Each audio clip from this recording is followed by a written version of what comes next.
Nuts. Welcome back. This episode, we're gonna land on the moon. I've got my little moon probe that I've made here. This little upper stage unit. This is the little dealie that's gonna land somewhere on the moon. We're gonna get it out into space, and we're gonna go there. Yeah, it's gonna be sweet. Don't have a whole lot of science instruments still. I gotta unlock some stuff. Well, I mean, I could. I'm not going to put any science labs or anything like that. I got a thermometer there because I have a contract out where I need to recover science data from the surface of the moon. I figure I can transmit that just as easily as anything else. And so I've got that little thermometer, and I don't have the Science Junior or the Mystery Goo because you need a scientist on board to actually operate those things. I'm pretty sure. Pretty sure you can't do it remotely from... I could be wrong though. But anyways, that's what we're gonna go with. Just that one little dealie, and pretty much the same rocket that I've been using to get stuff up into space. You can see I've got 3 stages there. The only difference now is I'm gonna be burning all 3 engines at the same time on this liftoff. Finding that works, just as well as waiting to burn that last one. So off we go. All right. So we've already flown by the moon once, the Mun. And now we're going to actually, once we fly by it, we're going to capture in its orbit. So we're going to get a contract for that. And we're then going to, descend and gently land with this little lander that I made. So here we go. All right, the boring part now. Gotta get up into space. Let's get going. I did make some minor changes to this rocket, noticing after the last flight that I was having a little bit of an issue with stability, so I added some struts down here on the lower portion of the rocket just to make it a little bit more stable in flight so it doesn't wobble around, and that seems to have fixed any problems that I had before. Alright, 150 meters per second. Let's back way off on the throttle now. We're gonna ride these rockets for a long time here. Got a good tilt starting here. Got a good little tip over motion going.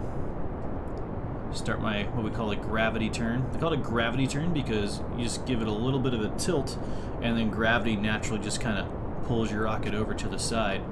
And if you get really good at it, then you don't really have to do a whole lot of steering on your own. You can actually just kind of like turn off the SAS and let the aerodynamics and gravity do their thing.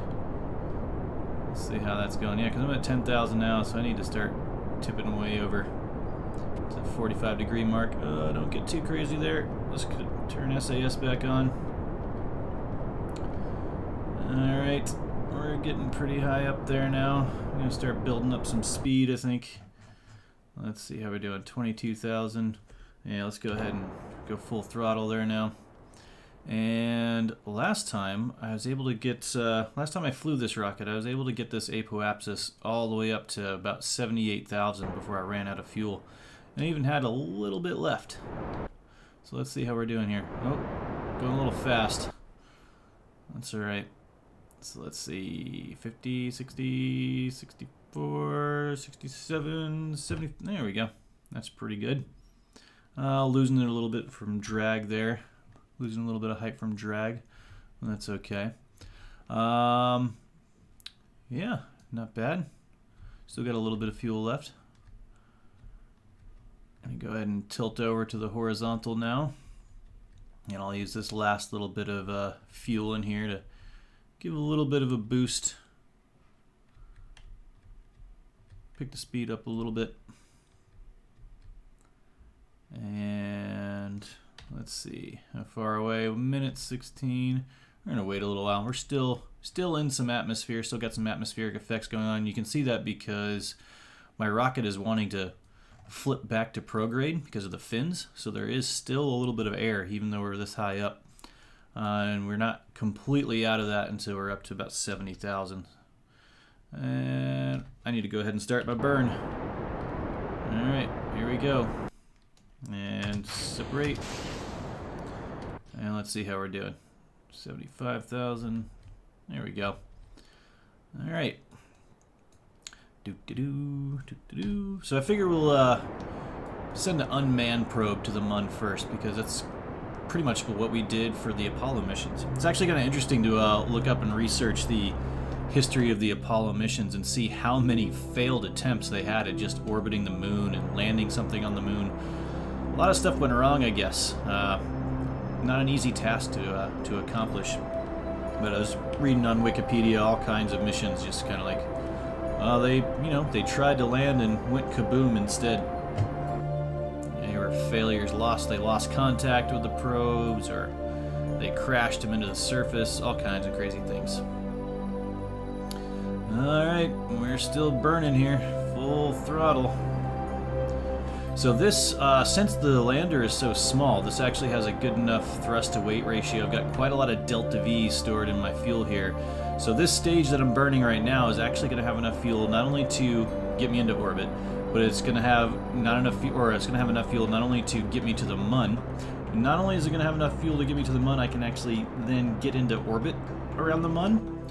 And once I'm there in orbit, I'll have even enough left to slow down and kind of choose a landing site. Which is important. Choosing a good landing site is really key, because if you try to land on a slope, it's really easy to tip your craft over. And if you've got people on board and you want that craft to come home, that's not good for business to be on your side when that happens. So usually the best time, or the best place to pick, is some like flat spot in a crater somewhere, one of the bigger craters on the Mun. So we're gonna see if we can shoot for that. And there we go, 76,000, 77,000, pretty circular orbit. All right, now we zoom out, and we got a couple other ships out here that I still need to get rid of. So let's put the moon right there. Oh no, I don't want to set it as a target. Oh gosh, unset target. You know what? I need to go to the Space Center here. I need to cancel these flights because those are just like the leftover from the rescue missions. I've got a couple spaceships just floating around as debris up there right now. So let's go. We can get rid of that debris by just clicking on it and say terminate. Yes. Don't worry, you're not going to kill anybody, even though the message said something about killing people, because we already rescued them. They're not there anymore. It's that one too. They're actually on my astronaut roster as we speak. Alright, so now we can click on Pioneer 1, and we can go fly that again. And now we should be good to go.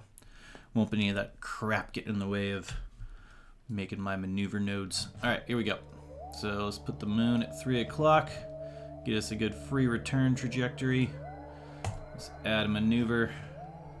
And off we go. Oh, a little too fast. There we go. Alright, let's see how close we can get. Ooh, we can get really close on this one, I think. 20,000. 20,000 meters up. That's going to be really good if we can man. Oh, and look at that. It didn't deflect. Had a really good launch. Stayed in the equatorial plane there. Only got a little bit of a deviation. So this should be a really good orbit to get into here. Alright. So now we're going to warp to that maneuver. Doo-doo-doo. Check out our resources. Oh, it's not letting me click while I'm warping. Alright, that's fine. And cruising around my little Mun Lander. Decided to name it Pioneer 1. I couldn't think of anything witty, so I named them after the actual NASA missions that were the first missions to the moon. Series of satellites and landers that we sent there before we actually sent people. Kind of amazing to think that they were able to remote control stuff like that back in the 60s and successfully land something with the technology they had back then. Kind of crazy. Your TI-83 calculator has about the same amount of computing power as the first missions that went to the moon. Alright, so let's see, I got 1 minute and 32 seconds until I get to my maneuver node. Alright, and we're going to speed up time a little bit more.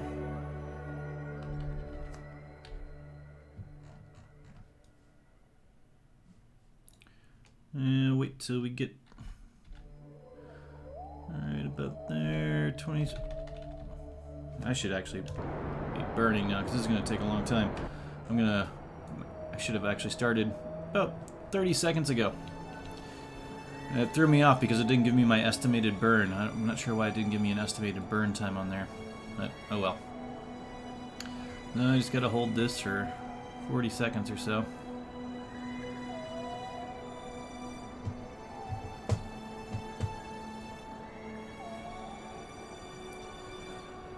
Yeah, the boring part is space travel, where you just gotta sit and wait out your acceleration. Kind of wish I had stronger engines so it wouldn't take as long, but if you have stronger engines, they're not as efficient, so it's a little bit trickier on the Delta V. Always gotta go for fuel economy. Getting stuff into space is hard. Alright, 5, 4, 3, 2, 1, and we're gonna cut the throttle and go gently now. Let's see. That should be.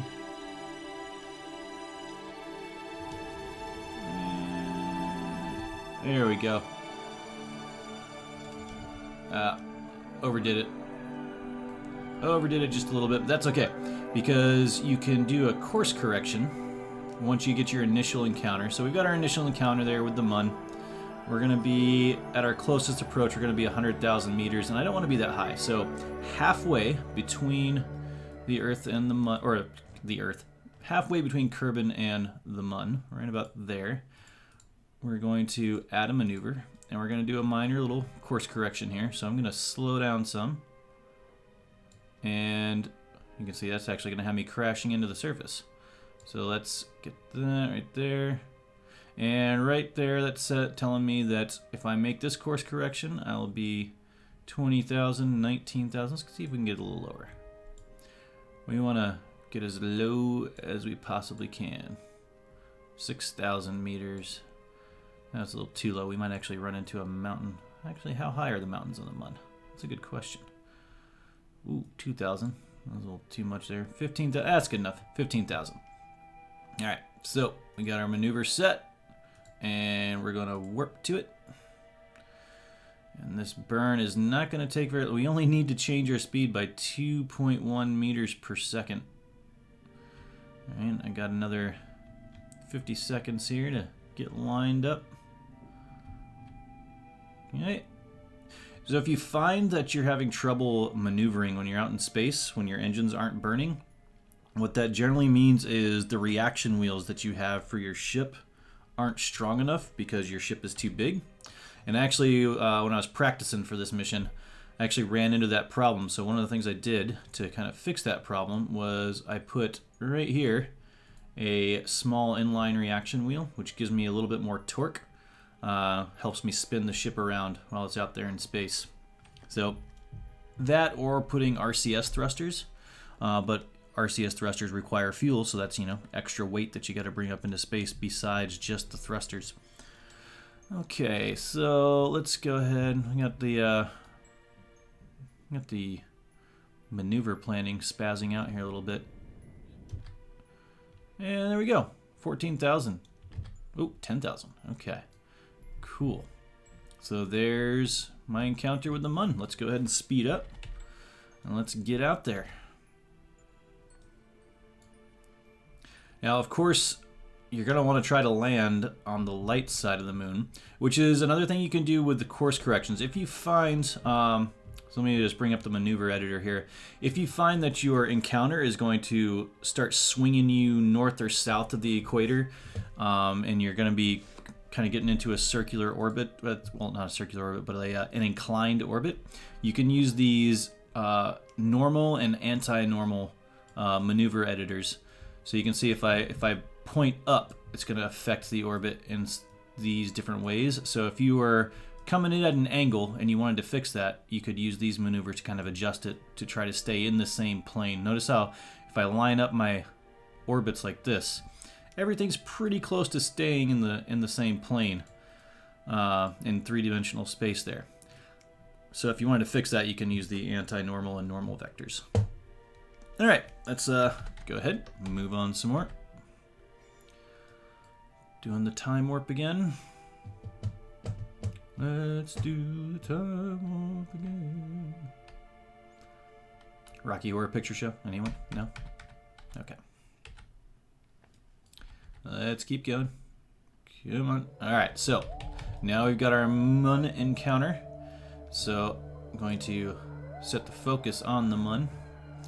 And you can see, oh, it would have been nice to land on that really big crater right there, but let's see. We can go around a couple times. Let's see. All right, so we're going to add a maneuver right there, and we're going to slow down, and boom. Slowing down right there. We're going to be in orbit around the Mun. Okay, and we're going to get into a really low orbit, see if we got enough delta V to get that done. We'll be zipping right along, real close to the ground. We couldn't do this if the Mun had an atmosphere, right? If the Mun had an atmosphere, we would be slowing down because we'd be so low. But luckily there is no atmosphere on the Mun, so you can cruise along as low as you want without smacking into a mountain somewhere. And hopefully I don't do that. I'm pretty sure I won't.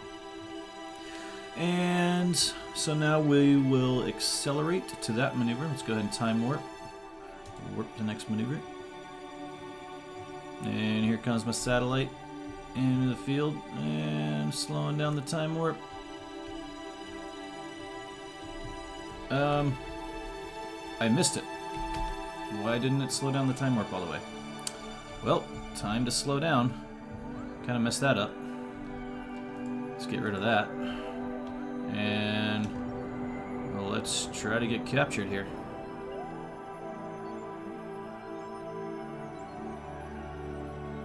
Oh, what do you know? If I do it like that, I'm going to be coming in right into that big crater. Okay. And how much longer have I got for a day here? Is the Mun tidally locked? That's a question. Let's see.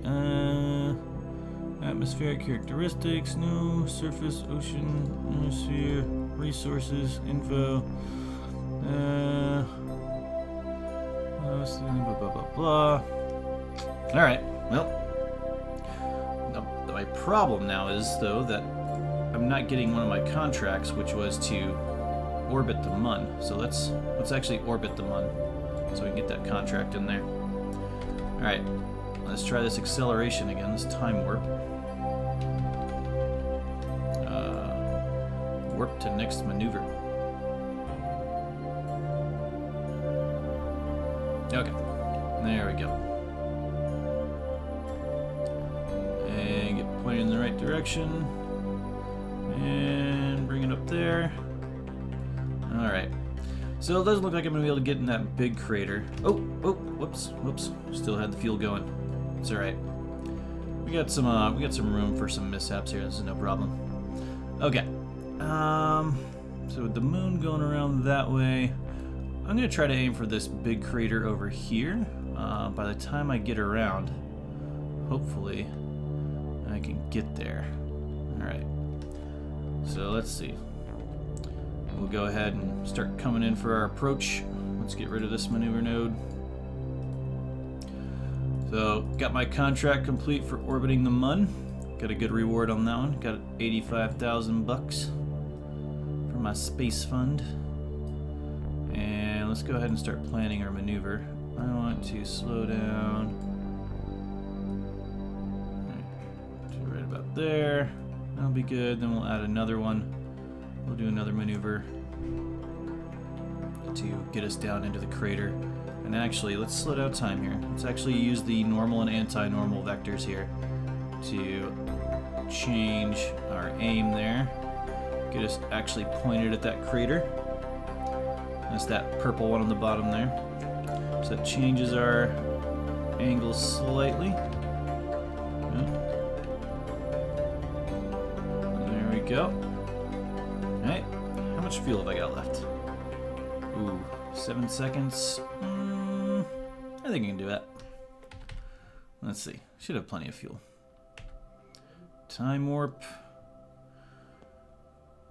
So if the full burn is 7 seconds, that means I need to spread that out evenly on either side of the maneuver node. So I want to start burning with about 3.5 seconds left in that node and T-minus countdown timer there.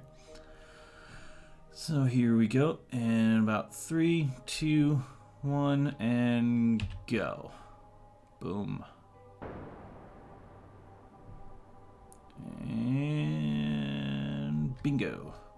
It's about right where I want to be. Then we'll do another one once we are here. We'll slow down again. So we're gonna, ooh, that's gonna need a lot of fuel. It's all right though.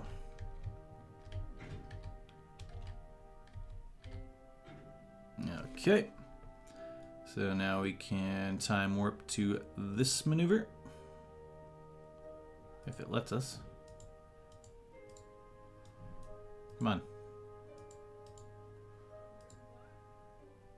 All right, warp there.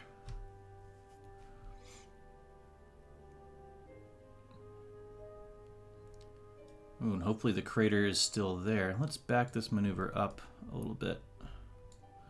Right there. All right, get pointed in the right direction, and let's see. So 23-second burn, half of 23 is 11.5, right? 11.5, yeah. And so with about 11 seconds left on the countdown timer, I will start my burn. And I'm probably gonna run out of fuel before. Let's see when I run out of fuel. Nope, doing pretty good. Still doing well. And... Alright, good enough. And I still got some fuel left. How about that? Alright, now the trick is that we want to kill all of our horizontal speed now. So we're moving along, we're going to be cruising, coming down in at an angle. We basically want to be able to drop straight down, and that's where using the vectors on the nav ball here become real important. I'm going to find our, so there's prograde, that's the direction we're going. We're actually going down towards the ground now. And over here is retrograde. We want that retrograde vector to be right on top of the nav ball, because that'll mean we're falling straight down. Right? We want that maneuver node, or we want that retrograde vector to be right there. So to do that, I need to come here. I can follow the retrograde vector if I really wanted to, or if I want to push it a little bit better, I can just move past it on the nav ball and turn on my thruster, because I don't want to actually like be going back up, right? I don't want to go back up, and then you can see now I've got pretty much a straight fall. Still going at a little bit of an angle. I am falling now, and I can kind of like try to nudge it a little bit there. I can burn on that side. I'm trying to be careful not to actually start raising back up in the air. So let's see, and let's get that right on it. How are we doing? Is that right on there? That's pretty close. Pretty close. And I'm also going to need to look carefully on the ground because I don't want to land on a slope. So that's something we'll be able to figure out in a second. But first, I need to ditch this this lower stage here. Right? I don't want to be carrying this with me when I land, because then they're going to be in the way of the landing legs. So, ditch that stage. Now I've got my lander. Can extend my legs. Lower the legs, lower the legs. Lower the legs. Right? And hopefully this is going to be a good spot to land. But we're going to have to be real careful about that. Oh, it's very easy to maneuver this thing now. That's good.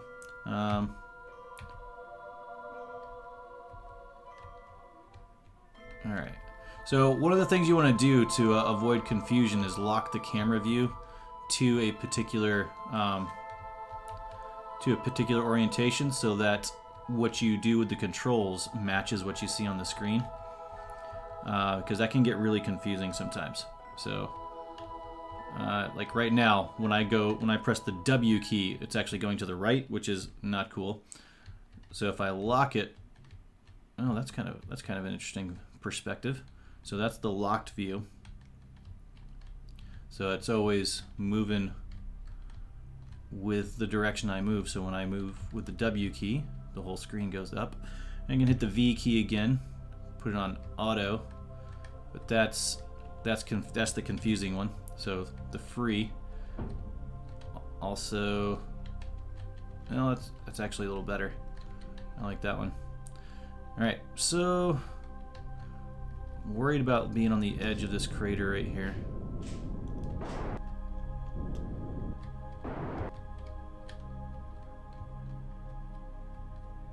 Let's adjust my landing a little bit. I want to go that way. And now we'll push that vector back to this top. So we're falling again. All right. And there's the part that I ditched. So this will give me a good idea of how far above the ground I am. And you can see now there's a surface clutter kind of coming into view. And there's rocks and stuff down there on the surface. So I'm getting close enough now. Probably want to start slowing down. Alright. Try to keep that vector, the retrograde vector, right there in the center. So I do have a parachute on here because I was thinking as I was designing it, maybe I'll have enough fuel to get this probe back to Kerbin, because it's always worth more science if you can recover the vessel. Alright, so here I am down in this big crater here. Looks like another hill. Okay. Alright. Okay, Lane, here we go. Time to slow down. Sinking like a rock.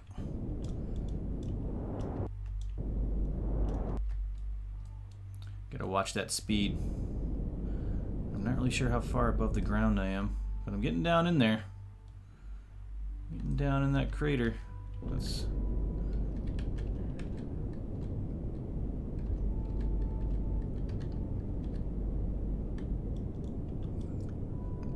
meters per second. 8. Watching my speed as I go down.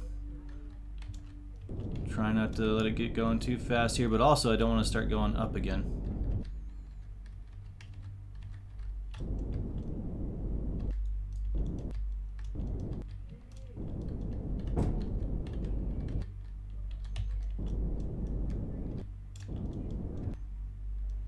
Plunk. And there we go. Oh, don't tip over. Don't tip over. Oh, oh, oh. Alright. Here we go. On the surface of the moon. Not a great spot to land. Probably should have gone somewhere over there in the background to be a little more, have an easier time of staying level. But we'll go ahead and log the temperature here. So we're temperature scan from the Mun's East crater. So I can keep the data, but I need to recover it. So there we go. Now the question is, if I lift off, do I have enough fuel to get back to Kerbin? So let's give that a try here. Let's see. I did put a heat shield on it. So, well, the only way to do it now is just to turn on those engines and go. Let's get rid of that. Whoop, my maneuver node is vanished.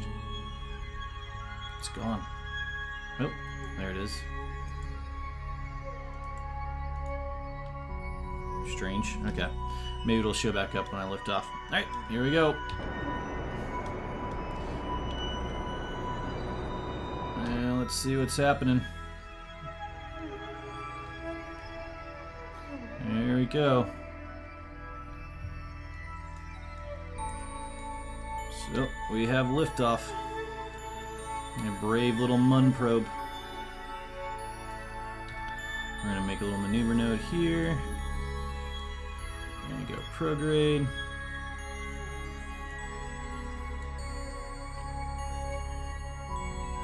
Right about there.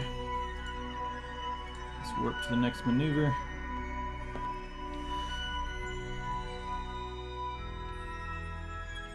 Alright.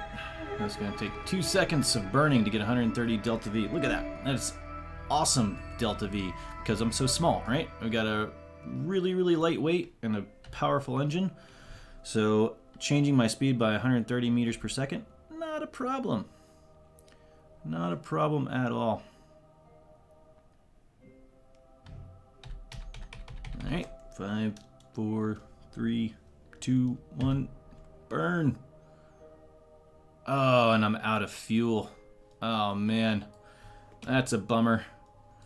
Alright, well, so out of fuel. Bingo on the fuel. So did not have enough fuel to get back, and I don't want to lose this data. So we're going to go ahead and transmit it before I crash and blow up. So log the temperature. Oh man, I got rid of the other one. It's not worth as much science. Ah, darn. Alright, well, let's transmit that one. And that means I don't get the contract, because I needed temperature data from the surface of the moon. Oh well. Well, let's see if any parts survive the impact. Huh? That might be interesting to do. What I can do is try to separate this stage just before I smack into the ground. Let's see how that works. Where am I going to land? Oh, it's going to be dark when I land. It's going to be hard to see. Alright, well, let's fast forward. 24,000, so I'm falling now. It's going to be impossible to tell how far above the ground I am. And I'm going to be falling pretty fast, so if anything survives this impact, it's going to be pretty miraculous. Alright. Your guess is as good as mine here. I'm going to be moving pretty fast too. Horizontally. 6,000, 5,000. We're getting actually pretty close to the ground though. Alright, here we go. The moment of truth. Will anything survive this impact? This is probably how they lost a lot of the first missions that went to the moon. Right? Oh, turns out we didn't have enough fuel. How about that? And... Nope! Nothing survived. Alright, well, that's this episode. So there you go. That's how you land on the moon and then crash on the moon. Good luck with building your own ships. See you next time.